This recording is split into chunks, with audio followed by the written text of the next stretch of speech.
le 14 mars 1945, lorsque les premières unités des forces américaines pénétraient dans les ruines de Berlin, le cauchemar d'un Reich nazi soi-disant millénaire prenait fin. L'Allemagne n'était plus que ruines et cendres, et l'Europe détruite. Un réveil brutal attendait les survivants. Un réveil qui serait de détresse et de confusion, après une guerre qui avait vu s'épanouir les pires formes de brutalité organisée que l'humanité ait jamais eu à endurer. En somme, cette époque a été marquée par le désespoir. En découvrant et les crimes qui avaient été commis et la souffrance incommensurable qui avait touché tant de personnes.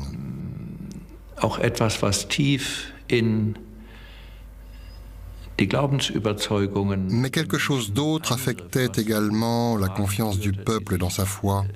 Des questions auxquelles il était difficile de répondre, comme à l'époque d'Auschwitz, comment pouvons-nous encore chanter pour gratifier Dieu d'une chorale d'éloges?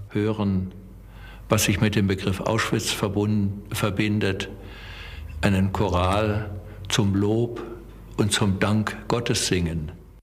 Mais les églises, ou ce qu'il en restait, se remplissaient. La foi chrétienne devenait l'ultime point de stabilité. En confessant sa culpabilité, l'Allemagne retrouvait sa place au milieu des autres nations. C'est le révérend Martin Niemöller qui en faisait lecture publique au nom des églises protestantes. Nous nous accusons de ne nous être pas plus courageusement avoués, de n'avoir pas plus loyalement prié, de n'avoir pas plus heureusement cru, ni d'avoir plus chaudement aimé. Das Problem liegt in der Frage, wer nun eigentlich diese Schuld auf sich nimmt, sie bekennt und wer diese Schuld nun praktisch anfasst, damit sie nicht als ein stummer Bann auf uns liegen bleibt und unser Leben verkümmern und verkommen lässt. Seuls des chrétiens de la trempe du pasteur Niemöller, lui-même persécuté sous le Troisième Reich, étaient capables de faire renaître la confiance internationale devant un nouveau départ de l'Allemagne. Les chrétiens jetaient des ponts, par exemple à la Convention mondiale des Églises. En 1948, à Amsterdam, les représentants des églises de 44 nations fondaient le Conseil œcuménique des Églises. La catastrophe de la Deuxième Guerre mondiale avait mis en lumière que nous devons avoir une vision globale du monde si nous voulons avoir prise sur les problèmes de l'humanité. Le Vatican refusait de se joindre à la réunion, cherchant par ailleurs à ramasser ses forces dans l'ombre de la dépression de l'après-guerre mondiale. Le catholicisme persévérait dans sa position millénaire et passéiste d'être la seule vraie Église du Christ. Il faudrait encore une décennie avant que le pape Jean XXIII, un progressiste, ne mette fin à cette rigidité catholique en 1960. Il cherchait le contact avec les autres églises dans le monde. Il ouvrait la porte à l'œcuménisme, à une communauté de toutes les églises chrétiennes et offrait ainsi au christianisme sa grande chance pour le XXIe siècle.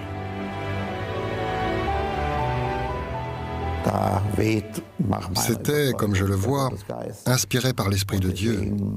Et c'est pourquoi je pense que ce mouvement œcuménique est plus puissant que toutes les tendances qui lui sont opposées, elles-mêmes plus facilement explicables en termes temporels. C'est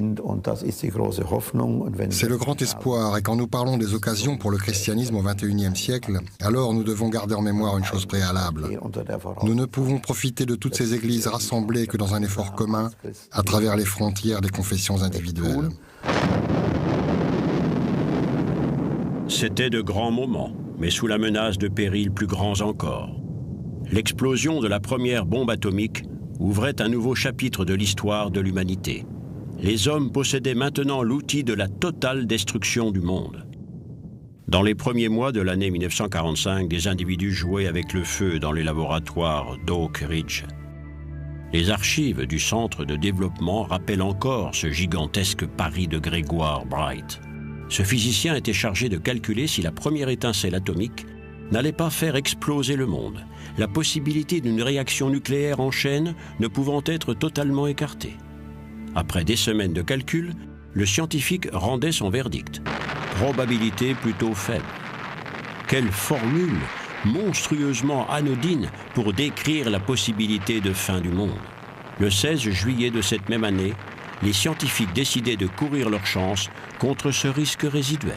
Pour la première fois, quelques individus jouaient l'avenir de l'humanité sur un seul coup de dé, ce que les scientifiques appelaient avec enthousiasme le progrès.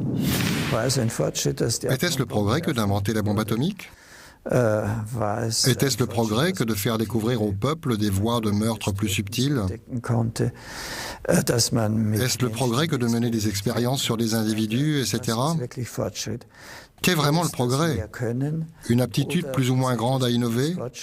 Mais pour que cela soit vraiment considéré comme progrès, cela ne doit-il pas revêtir un autre aspect qui fasse appel à ce que je nomme l'objectif d'une autre dimension?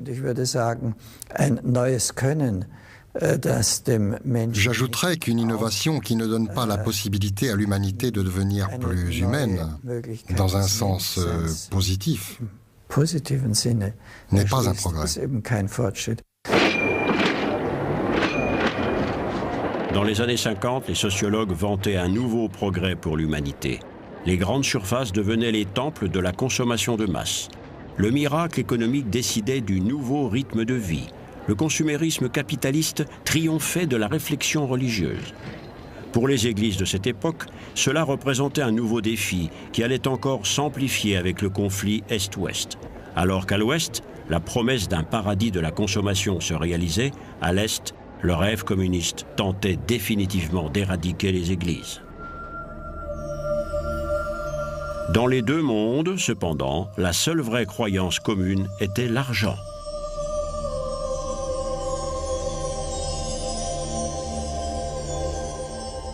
Parler de modernité devenait en grande partie synonyme de taux de croissance, d'amélioration de la productivité, de pouvoir d'achat du consommateur. La reconstruction d'après la Seconde Guerre mondiale entraînait une explosion de la demande et un développement qui allait donner le tempo à tout le monde occidental. La bourse devenait le sanctuaire de la nouvelle foi, avec ses prophéties et ses promesses, ses extases et ses enfers. Les banques et les sociétés d'assurance étalaient leur puissance en élevant jusqu'au ciel les nouvelles cathédrales de ce culte. Les hommes d'affaires remplacent les prêtres. Ils promettent que la misère va disparaître, une plus grande équité, le bonheur pour tous. Bref, un paradis aseptisé, ici et maintenant.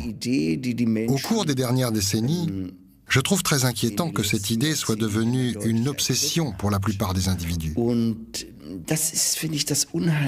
Jamais auparavant dans l'histoire de l'humanité, une seule idée n'a, sans partage, autant dominé les esprits. De simples morceaux de papier imprimés allaient devenir pour leurs propriétaires la chose la plus précieuse au monde. Les capitaux divisaient le monde entre les pauvres, ceux qui n'en possèdent pas et ceux qui peuvent tout acheter à leur guise. La pauvreté et la misère sont circonscrites hors les murs des grandes capitales commerciales par des gouvernements qui tentent, avec plus ou moins de succès, de réaliser les promesses de la communauté des affaires. Derrière ces apparences, l'armée des désespérés dont les rangs grossissent de jour en jour. En 30 ans, le nombre des pays pauvres doublait pour atteindre 48 en l'an 2000.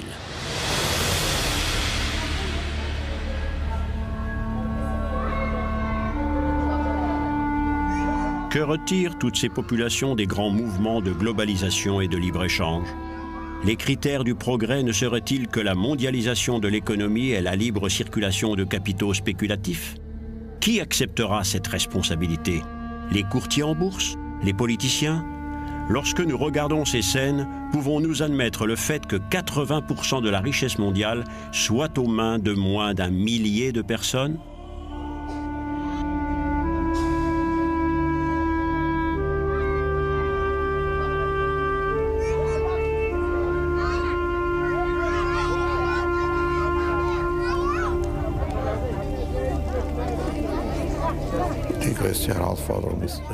Le plus grand défi est sans conteste le combat contre la pauvreté.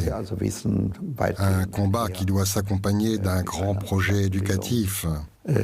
qui fasse abstraction de nos valeurs et qui soit respectueux des désirs réels de ces peuples. Un autre facteur important, c'est la reconnaissance, comment dirais-je, opportune de conflits qui pourraient se transformer en mouvements violents et l'émergence d'instances internationales qui pourraient les désamorcer. Mon rêve, en quelque sorte.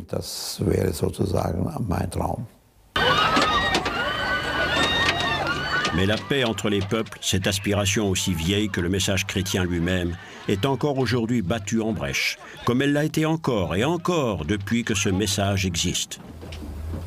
Ce sont d'abord les conflits ethniques qui ne cessent d'éclater comme en Afrique du Sud. La confrontation entre blancs et noirs est comme un symbole de l'échec de l'humanité, son incapacité de se concevoir comme une seule et grande famille. L'évêque sud-africain, Desmond Tutu, se bat pour faire comprendre aux individus qu'ils sont la même créature de Dieu. Nous avons l'incroyable sentiment que, comme nous le répétons à notre peuple, ce monde est celui de Dieu.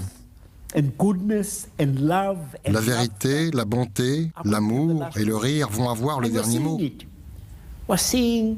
nous le voyons bien. Nous voyons comment le mensonge a été dénoncé, l'injustice réparée. Et nous savons qu'en fin de compte, la bonté prévaudra. Il y a des décennies, ce rêve était déjà celui d'un pasteur baptiste, le docteur Martin Luther King. « J'ai fait un rêve », disait-il au gigantesque auditoire venu l'écouter à Washington au cours de l'été 1963. Le rêve d'une société réconciliée, d'une terre promise, où la justice et l'amour prévaudraient entre les hommes.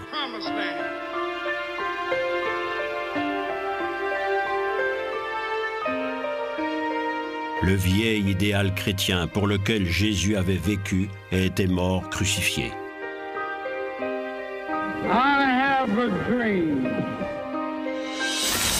Le 4 avril 1968, ce chrétien défenseur des droits civiques s'écroulait, victime d'une attaque raciste. Mais aucune balle ne pouvait faire taire son message. Des centaines de milliers de personnes continuaient de manifester en faveur de la paix.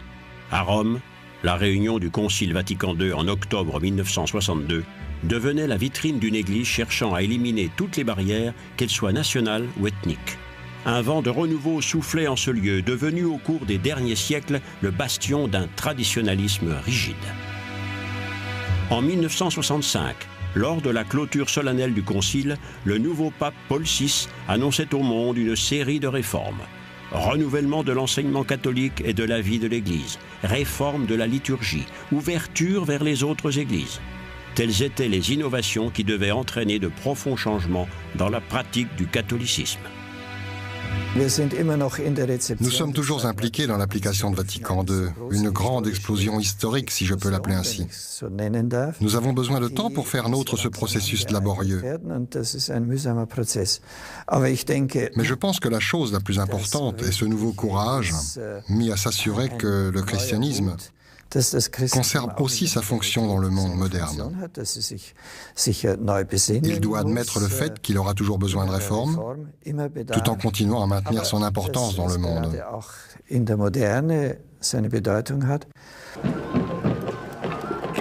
L'Église catholique s'ouvrait au temps moderne et au monde. Le pape Jean-Paul II a été baptisé le pape voyageur. Pour lui, la foi chrétienne doit surmonter toutes les frontières, qu'elles soient nationales ou ethniques. Aucun autre homme d'État occidental n'a jamais autant voyagé à travers le continent africain, oublié, que ne l'a fait Jean-Paul II. Par ces gestes symboliques, la papauté tente ainsi de redonner courage aux populations longtemps ignorées par les dirigeants et les décideurs des nations les plus riches.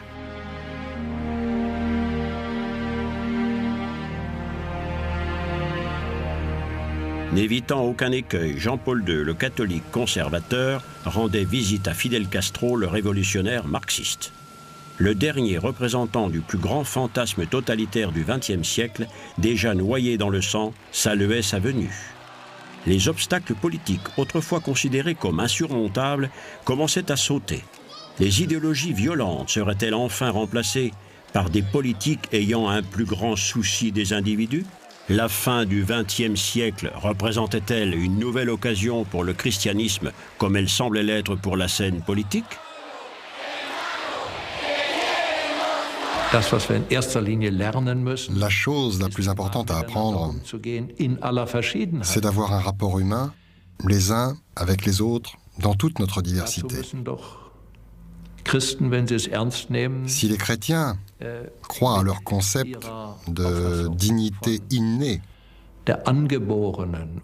indépendante de toute qualité, langue ou croyance, alors ils doivent contribuer sans crainte aux efforts nécessaires pour vivre ensemble dans la paix et la diversité.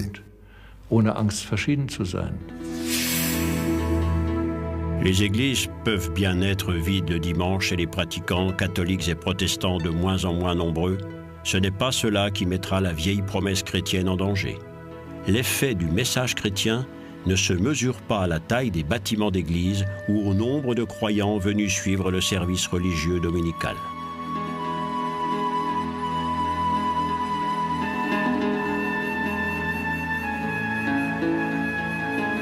L'esprit des Saintes Écritures a depuis longtemps commencé à se répandre en d'autres lieux. Par exemple, dans le Madurai, un État du sud de l'Inde.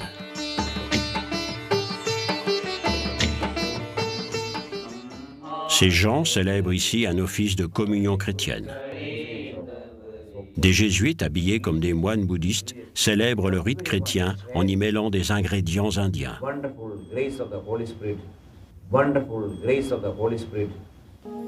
Le feu, les rituels de purification, les mantras chantés, le bois de santal se mêlent au son des cloches annonçant la transsubstantiation du pain et du vin, le corps et le sang du Christ.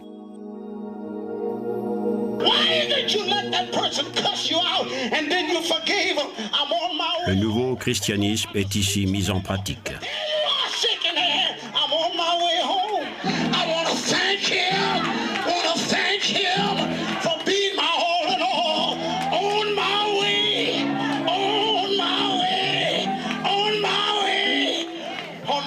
Dans un autre contexte, certaines communautés américaines célèbrent les évangiles avec l'énergie joyeuse inhérente au message de Jésus.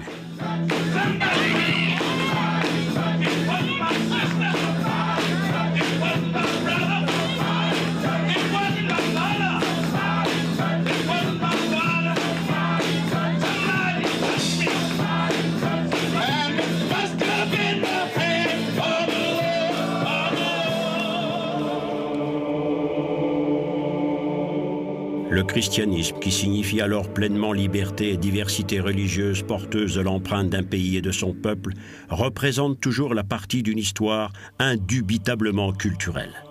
Cette ère de déjà-vu peut aussi faire ressurgir du passé des choses oubliées, comme il a fait en Russie, où 10 ans après la chute du communisme, un jeune sur 4 faisait allégeance à l'Église orthodoxe.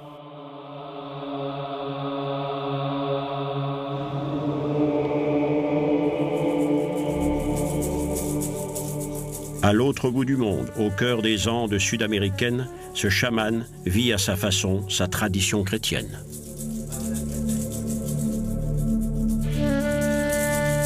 Saint Antoine et le crucifix règnent ici parmi les teintures et les poudres, promesse de salut qui remonte à la vieille médecine millénaire autochtone.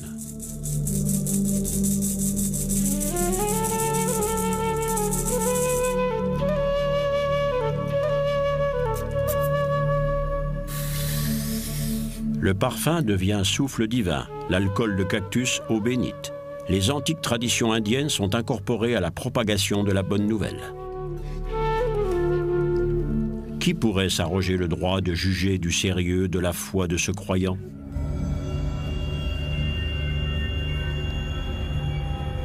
Et pourtant, cet apport d'influences diverses au contenu du christianisme n'est pas sans péril. Un tel méli-mélo religieux, voilà peut-être ce qui nous attend. Je ne trouve pas cela très attirant. Les religions sont très probablement balayées dans le processus de mondialisation des biens, des marchandises et des infrastructures.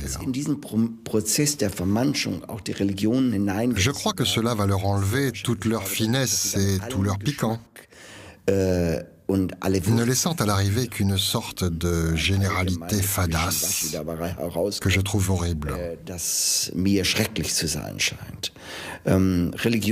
La religiosité doit, tant qu'elle le peut, s'accrocher à ses racines et à ce qu'elle a réalisé.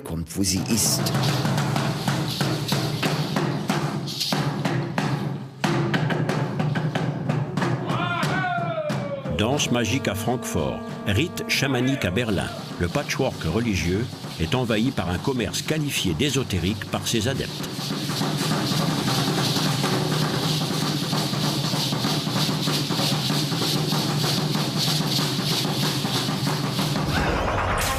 L'offre de promesses de salut est stupéfiante et continue de grandir.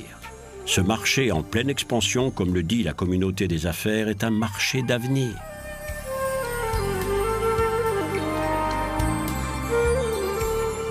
Ces nouvelles formes de croyance sonnent comme une réponse à la crise du christianisme dans le monde occidental. Alors que le besoin de l'Église diminue en Europe, le besoin de spiritualité ne cesse d'augmenter. La chiromancie traditionnelle, appelée aussi ligne de la main, se pratique maintenant avec l'ordinateur. Les religions ésotériques n'ont aucun problème de traiter avec le monde moderne. Selon la formule Pantarei, tout coule dans la plus joyeuse confusion.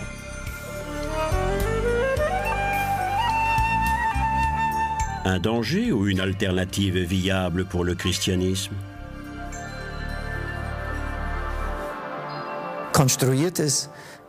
Quelque chose d'artificiel ne peut jamais prendre la place de quelque chose de vivant. De même qu'en Inde, l'hindouisme et le bouddhisme possèdent une force intérieure, parce que, à la différence de quelque chose d'inventé, ils ne sont simplement pas manipulables, capables de croissance mais non manipulables. De même, le christianisme est une réalité qui, même en dehors de la théologie et de la foi, est profondément enracinée dans le rapport de l'homme à Dieu et ainsi a une force primordiale que rien d'artificiel ou de fabriqué ne pourra jamais posséder.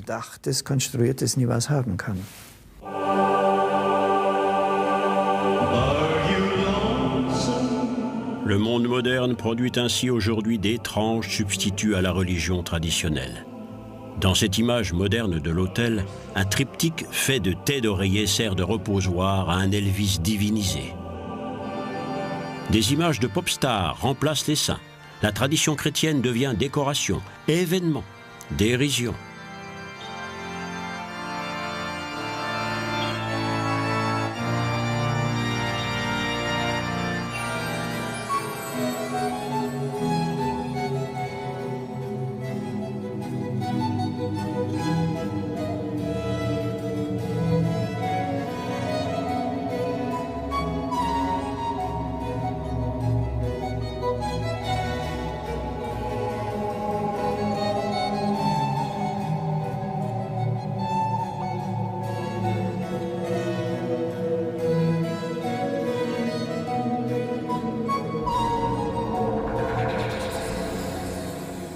Au-dessus de nos têtes, l'immensité du ciel que des générations de croyants regardaient avec extase a perdu sa magie. Les anges ont aujourd'hui fait place à d'étranges créatures mystérieuses. Les hommes ont depuis longtemps cherché à percer les secrets de l'univers. Ils le font maintenant depuis des vaisseaux spatiaux. La haute technologie devient une nouvelle promesse et la science change l'image de Dieu. Dès la plus haute antiquité, des auteurs parlaient de l'espoir céleste de l'humanité, de ce lieu où résident les dieux. Dans la seconde moitié du XXe siècle, la science et la technologie lui permettaient d'accéder à la conquête de l'univers. Le cosmonaute russe Youri Gagarin allait être le premier homme à s'approcher physiquement de Dieu plus qu'aucun autre avant lui. Le 12 avril 1961, Gagarin faisait le tour de la Terre dans l'espace.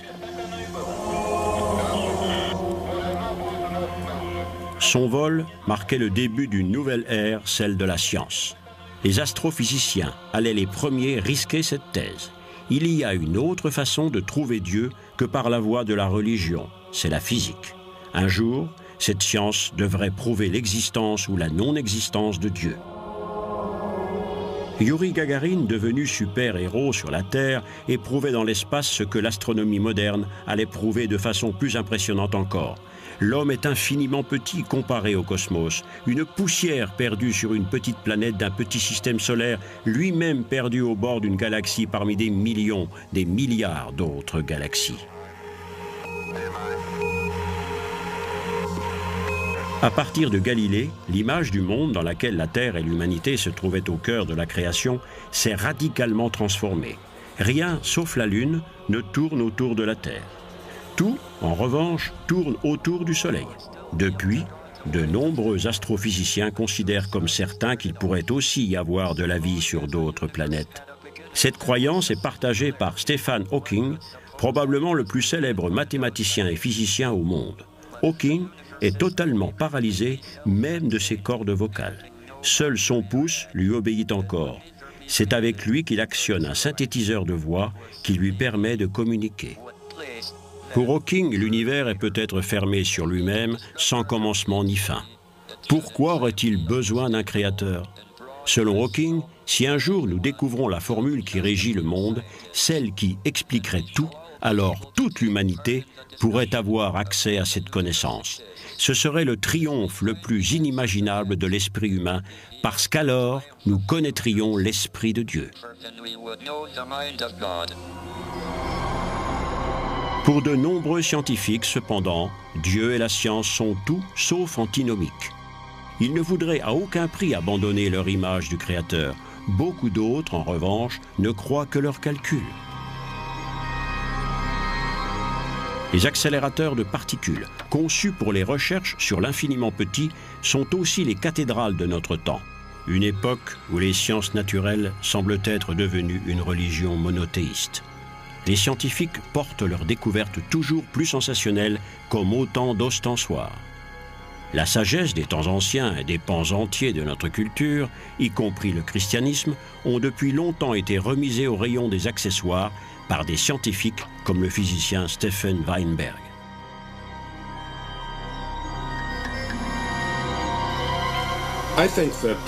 Je pense que les avancées de la science ne prouvent en rien l'existence de Dieu,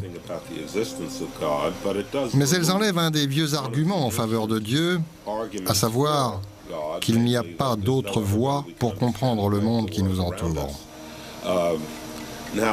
Prenons une vieille croyance, par exemple. Depuis plusieurs décennies, nous avons compris comment se produit le phénomène pluie, et nous n'avons plus à imaginer une déité surnaturelle qui déciderait qu'il pleuve ou non. Ce n'est donc qu'une continuation du processus, mais les gens sont libres de croire en Dieu s'ils le souhaitent. Cela ne fait que mettre à bas cette idée qu'en étudiant la nature, nous allons trouver la preuve de l'existence de Dieu. Un psaume dit « Les cieux proclament la gloire de Dieu », ce qui n'est pas réellement vrai.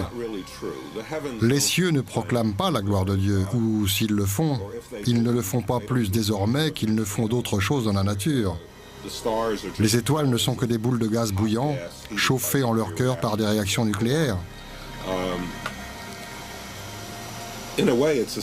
En un sens, cette démystification de la nature est bien triste, mais je crois que c'est un processus nécessaire.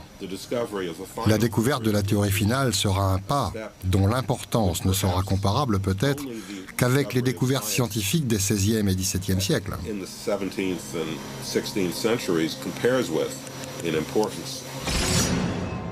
La démystification de la nature a aussi lieu au quotidien dans les laboratoires de médecine génétique. Dans une éprouvette, un spermatozoïde féconde une ovule, sans qu'il soit besoin de réimplanter l'embryon dans le ventre de la mère. L'humanité prend la création en main, mettant en mouvement l'énorme roue de l'évolution. Des dizaines de milliers de bébés éprouvettent plus tard la conception in vitro, encore considérée à la fin des années 70 par l'éthique médicale et l'Église catholique comme fortement critiquable, est depuis longtemps devenue une procédure ordinaire.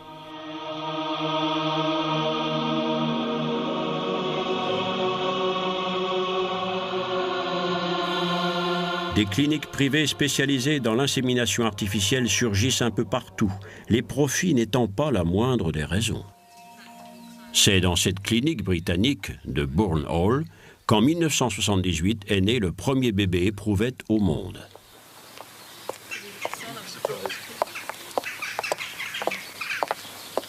Son père scientifique, le professeur Robert Edwards, allait plus tard prononcer cette phrase critique. Oui, je pense que parfois l'éthique doit s'adapter pour progresser et que d'autres fois c'est l'inverse. Ce que nous faisons doit répondre aux attentes morales de la société. À l'aube du 3e millénaire, le décodage du génome humain rejoignait la technique de fertilisation assistée, une branche depuis longtemps florissante de l'industrie de la santé. Ces techniques ouvrent la voie vers la création artificielle d'êtres humains, permettant ainsi de corriger les attributs héréditaires indésirables et d'éviter leur transmission aux futures générations. Ces procédures de manipulation génétique sont aujourd'hui toujours condamnées par les commissions d'éthique. Mais pour combien de temps encore? Après tout, qui pourrait perpétuellement résister à la tentation de corriger une fois pour toutes une prédisposition au cancer, aux problèmes coronaires ou à la maladie d'Alzheimer? Empêcher la souffrance ne fait-il pas partie du devoir chrétien? Ces questions laissent présager de grands conflits entre, d'une part, l'obligation chrétienne d'aider à atténuer la douleur et de l'autre, la tentation orgueilleuse de jouer au Créateur.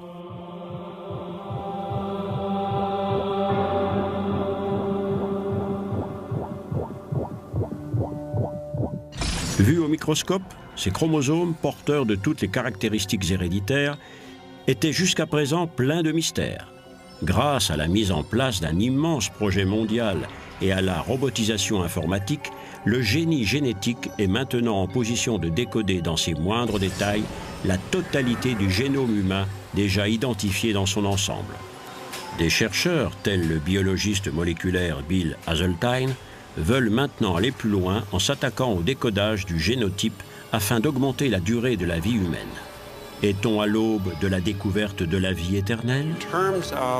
En se plaçant, par exemple, d'un point de vue de durée de vie potentielle d'un être humain, et nous ne parlons pas ici de 5, 10 ou même 50 ans de plus, quelle est la longévité potentielle maximum d'un être humain? Il existe des choses qui vivent jusqu'à 10 000 ans, des arbres par exemple. Comme d'un point de vue biologique, nous sommes faits à partir des mêmes ingrédients, je ne vois pas pourquoi nous ne pourrions pas faire aussi bien que l'arbre et vivre très très longtemps. Donc en termes d'expansion, je ne suis pas sûr qu'il existe une limite naturelle. Cette idée, née en fin de compte de la peur de la mort, a toujours fasciné l'humanité. Le désir de nous élever au même niveau que les dieux apparaissait déjà dans les écrits de la plus haute antiquité. Cette recherche du paradis sur Terre n'a donc fait que perdurer jusqu'à nos jours dans l'esprit de l'espèce humaine. Les hommes veulent créer leur propre paradis, ici et maintenant. Et pour eux, le paradis maintenant veut dire vivre dans un corps parfait, sans souffrance et sans risque non identifié. La manipulation génétique et la possibilité de conception ex nihilo a fait un pas de plus vers ce but ultime.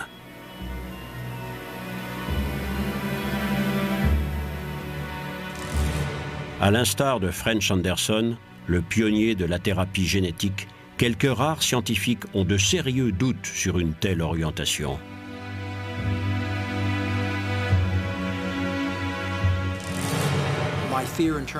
Pour ce qui me concerne, j'ai peur que des individus n'essaient d'employer les résultats de nos recherches dans un sens qui leur paraîtra un mieux, comme par exemple augmenter la capacité globale de mémoire, et que nous nous apercevions ensuite, quelques 10 ans plus tard, que ces cobayes développent une schizophrénie ou autre chose de ce genre. Je me sens donc vraiment concerné par l'emploi d'une technologie aussi puissante, aussi effrayante. Oui, je l'avoue, cette puissance m'effraie.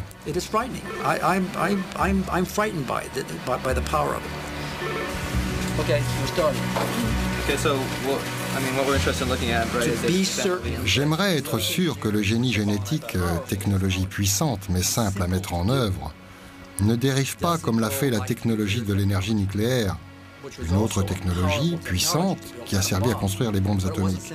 Mais ceci n'était pas à la portée de tout le monde, alors que manipuler des gènes est à la portée d'un élève de terminale.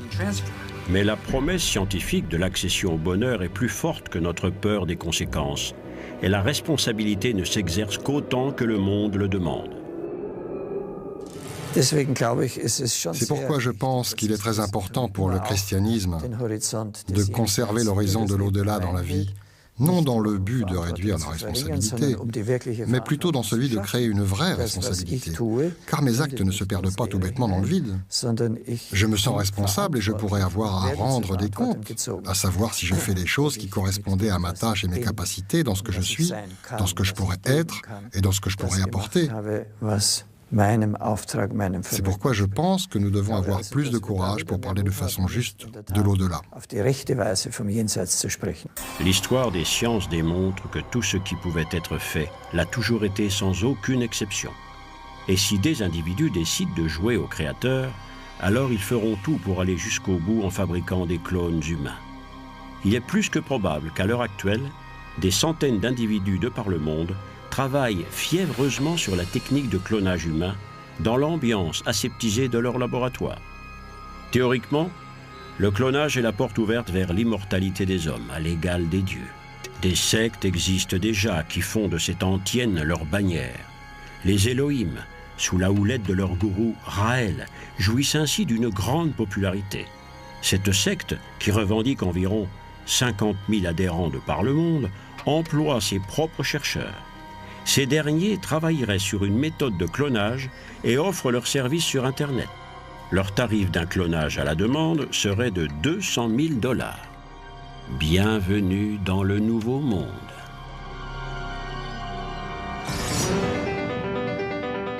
Le clonage est une entreprise commercialement très prometteuse. Le marché de l'industrie de la fécondation, qui prospère particulièrement aux États-Unis, attend depuis longtemps avec impatience ce nouvel Eldorado de croissance, car il se pourrait qu'il engendre un saut quantique dans la médecine de transplantation d'organes. L'idée serait alors non pas de cloner des êtres humains en entier, mais d'utiliser cette technique pour créer des banques d'organes. Grâce au clonage, il est en effet possible d'imaginer la fabrication d'organes différenciés à partir de cellules souches, organes qui n'engendreraient pas de phénomène de rejet. Une nouvelle frontière serait alors franchie. Cette approche de la réduction de la souffrance comporte cependant un énorme danger de dérive, celui de voir la matière vivante devenir une matière première comme une autre.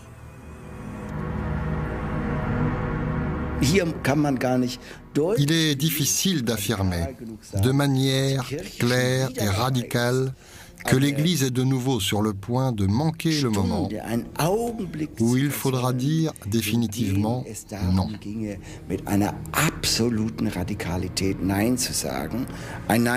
Un non qui ne servirait à rien si nous échouions à spécifier que l'homme est un être et non une matière première.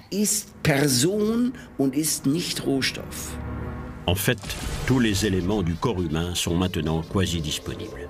La science comme la foi chrétienne sont désireuses de trouver la bonne orientation dans cette recherche de la vérité. Mais la foi chrétienne demande un peu plus que cela. Elle veut s'assurer que cette orientation va être mise au service de l'homme sans le reléguer au rôle de simple machine biologique, au service d'une recherche aveuglément présomptueuse.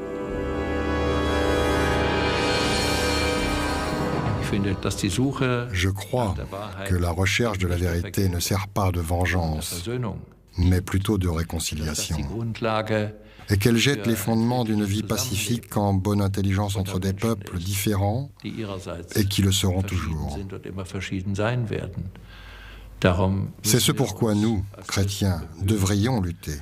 Et ce ne sera pas plus facile aujourd'hui que cela le fut jamais auparavant, bien qu'au regard de la conjonction globale des dangers et des expériences, je crois que cela devrait être un peu plus facile à comprendre.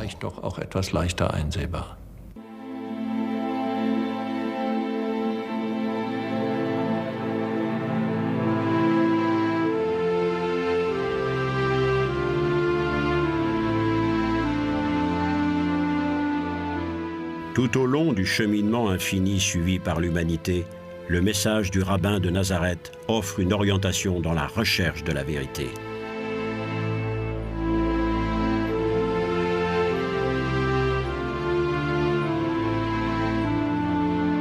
Depuis les origines, le dogme chrétien nous enseigne qu'avec Jésus, Dieu s'est fait homme. Aujourd'hui, Dieu n'est plus lointain et inaccessible, mais là, tout près. Il est aux côtés des individus, comme ici dans l'église de Sant'Egidio à Rome, où chaque année un énorme banquet est offert aux pauvres et aux indigents de la ville. C'est dans l'être humain que Jésus revit chaque jour, toujours renouvelé 2000 ans après sa mort. C'est à l'aune de l'être humain que doivent être jugées toutes les activités, qu'elles soient politiques ou scientifiques. C'est lui, et lui seul, qui est la vraie réalité de la foi chrétienne, aujourd'hui et dans les siècles à venir.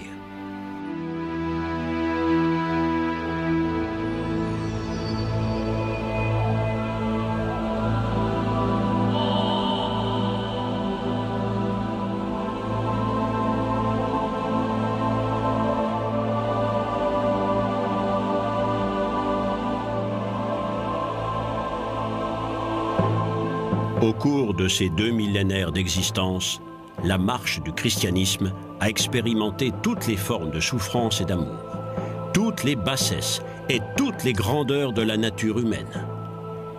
À l'aube du 3e millénaire, il reste de ce long cheminement bien plus que de pieux souvenirs.